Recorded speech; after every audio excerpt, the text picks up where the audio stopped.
1 in 3 is intended for mature audiences. Episodes contain explicit content and may be triggering as they often include violence and other varying forms of abuse such as emotional, psychological, sexual, and physical. In most cases, names have been changed to protect all involved. Please note, statements and opinions of guests do not necessarily reflect those of my own. Hi, warriors. Welcome to 1 in 3. I'm your host, Ingrid. Today's episode is going to be a little different, and if you're watching right now, you've already noticed one of the, if probably actually the biggest change. Yes, I've taken the plunge into video podcasting. Going forward, I'll be posting video episodes as often as I can on Spotify and YouTube. Of course, I will always take my guest comfort levels into account before doing so. So let's talk about today. I had originally planned to release this episode a bit over a month ago to celebrate 1 in 3's second birthday on March 1st. But because I had such amazing guest episodes lined up, I chose to release those first. Today, though, I want to reflect a little bit on where we've been and where we're going in this podcast. And honestly, I wanted to connect a little more with you. I realize I haven't shared the full details of my experience with domestic violence here on 1 in 3. The reason for that is simple. I don't want this podcast to become about me because it's about us. But today I want to open up a little, share some insights and emotions I've encountered along the way because I think some of you might be able to relate. So way back when my abuse escalated to a breaking point, I immediately sought therapy. I was clear when I scheduled the appointment that I would be ending the relationship. I was clear that I had been abused. But by the time I actually walked into my therapist's office, I had started to doubt myself. And I wondered, was it really abuse? Did I do something to deserve it? And could this relationship be repaired? I want to preface this next part by saying that not everyone has an intense breakthrough right away. Sometimes it takes multiple sessions and a lot of work to get to that point. And sometimes it's subtle changes over a long period of time. So when I first contacted my therapist, like I said, I was 100% sure I was leaving. But when I sat down with her, I was only 80, 85, maybe 90% sure. So she suggested we try an exercise. She asked me to imagine that I was writing what happened to me on a scroll. Now, I'm not one to be skeptical about therapy, but I was a little unsure of my brain's capability of being able to really engage in this exercise. So reluctantly, I jotted down my story. She asked me to roll it up and set the scroll aside.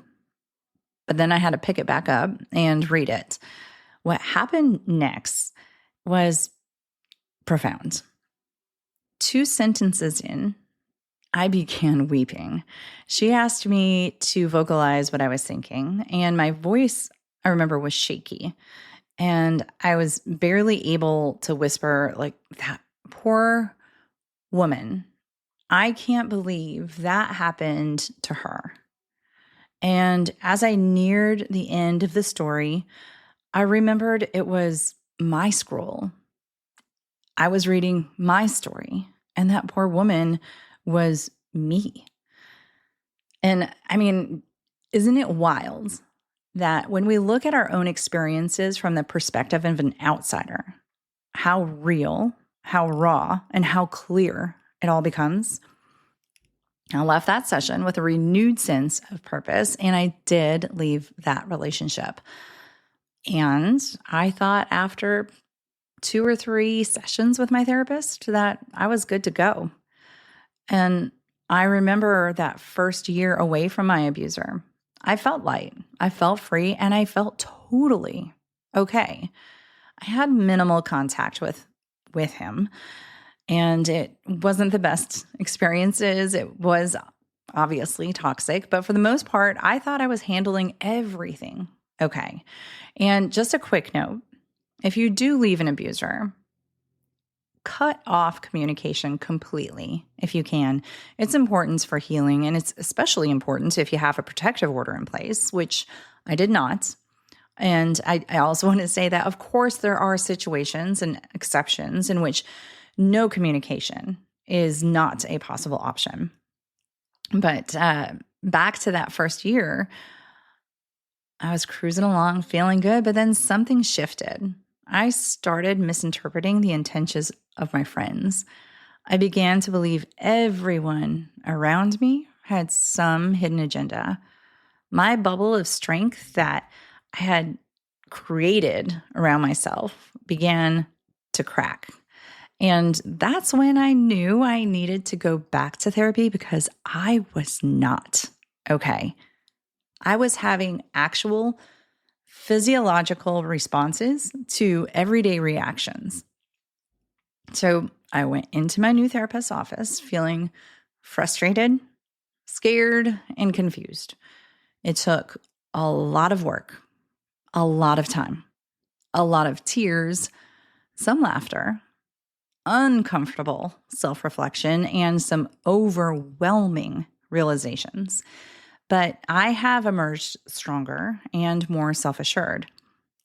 Don't get me wrong, I still go to therapy, and we continue to work on reinforcing my new outlook and addressing those hidden triggers that my brain still has buried. So I'll admit that when I started 1 and 3, I was still carrying around a lot of resentment. I was constantly trying to understand why my abuser and others abuse. Was it intentional? Do they purposely camouflage their true selves to lure us in? Did they ever truly love us? And how much of them is real and how much of them is a lie? And which is which? I have read over the years a lot of books by domestic professionals and advocates, a lot of testimonials by survivors. And after all of that, here's what I've come to understand. I don't know the answers to any of those questions. And honestly, I don't care anymore. Holding on to those questions only took up space in my mind, preventing me from moving on. So I've decided to stop trying to figure him out and start focusing on myself. Since then, I've also concentrated on filling my life with only people who bring me happiness, peace, security, and fulfillment. So as I began letting go of all of my toxic relationships, I felt lighter. Parts of me began to feel more manageable, and I started approaching everything with a renewed positivity. Now, that doesn't mean I don't have bad days. Trust me, I do. Some days I want to curl up on the couch, cry, and just feel weak. You know what? That's okay. All of it. The sadness, the exhaustion, frustration, anger, pain, happiness, uncertainty, even some of the pride. It's all okay. And I make sure to feel all of it. I embrace it, and then I learn from it. So why am I telling you this? Here's what I've come to understand. We all need to do some deep soul searching and self-discovery, especially after being knocked down. Physically, psychologically, financially, and or emotionally. I didn't grow up in an abusive household. I didn't know anyone who had been abused until it happened to me. But I did grow up with certain expectations placed on me. And I had experiences that chipped away at my confidence. Throughout the years of healing, and actually a lot from doing this podcast, I've learned that I didn't truly love myself. And you know what? That's the starting point. We have to love ourselves first. We have to choose ourselves. I choose me. You need to choose you. So on March 1st, 2000, let me start that over. On March 1st, 2023, I launched 1 in 3. My intent was simple: to share real stories of domestic violence, whether through interviews, submissions from survivors, or research I've done. I wanted to talk to advocates and professionals, raise awareness, and offer hope and validation to everyone affected by domestic violence. I thought if I could just help one person, it would be worth it. 2 years later, we've created this incredible community of understanding and unity. 1 in 3 has thousands of downloads across more than 40 countries. I've met the most amazing people, and I've had the honor of hosting 16 incredible guests from around the world. And there's more in the queue. Hosting a podcast focused on domestic violence can be emotionally draining at times, obviously. But you keep me going. The words of encouragement, positive reviews, and messages I've received, whether through the 1 in 3 website, texts, emails, or DMs on Facebook, Instagram, and TikTok, they mean the world to me. And I'm deeply humbled and grateful for each one and each one of you. So thank you. And thank you for your support.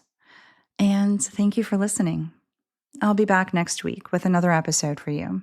Until then, stay strong. And wherever you are in your journey, always remember, you are not alone. Find more information, register as a guest, or leave a review by going to the website 1in3podcast.com. That's the number 1, IN, the number 3, podcast.com. Follow 1 in 3 on Instagram, Facebook, and Twitter at 1 in 3 podcast. To help me out, please remember to rate, review, and subscribe. 1 in 3 is a .5 Pinoy production. Music written and performed by Tim Crow.